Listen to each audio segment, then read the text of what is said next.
Julian Ruck, 1423 Lapeer Avenue, Polly's Place.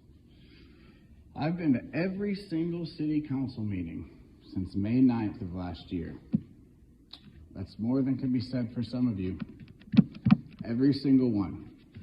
And what I came here initially to express was the problems I was having with James Freed, which continue to this very moment. He could change it at any moment, but he won't.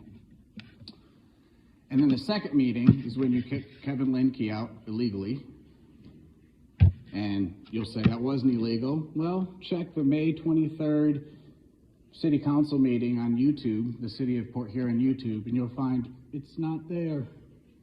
The meeting where Kevin Linke was kicked out, and then I had 30. Now, he and I don't even get along, okay? But you still violated his First Amendment rights.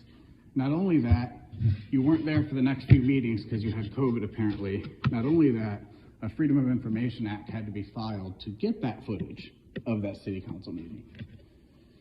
And at that meeting, right after he was kicked out, the first thing I said to you, I'm going to repeat it right here, because it's nearly a year later, or 7 months later, is that the first step of a crisis is not knowing you're in one.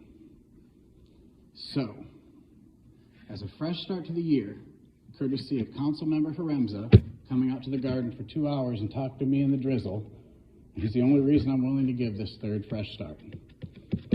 Tell me, do you know yet that Port Huron is in a crisis state? Do you understand that meetings twice a month, as quickly as you can get through them, is not going to solve the problem? I'm asking. Do you, Councilmember Lamb, Councilmember Ashford, Councilmember Haremza, I believe you know. As far as I'm concerned, you could dance on my grave, you can hate my guts, you have my vote, so long as you run for anything because you're good people. And I would encourage anybody else to vote for you. As for Mayor Rep, Councilmember Archibald, and James Freed, you're the problem. You're the problem. Port Huron is in the worst shape it's ever been in. And that's not just an opinion. Statistically, population hasn't been this low since the 30s. And it's dropping, and poverty is twice the national average. Not only that, if you went through all the information I've sent you all through emails, which I doubt you all have gone through all of it, you'll find screenshots where I've asked the community in a poll, is Port Huron in the worst shape it has ever been in? And one of those polls, the only one I put out, but the screenshot I sent you all, had 67 votes. Yes or no? Is Port Huron in the worst shape it has ever been in? 67 votes. Can you guess what the responses were? 73% said Port Huron is in the worst shape it has ever been in. Not bad, not struggling. Worst shape it has ever been in. And that's also statistically accurate. Do you believe we're in a crisis yet?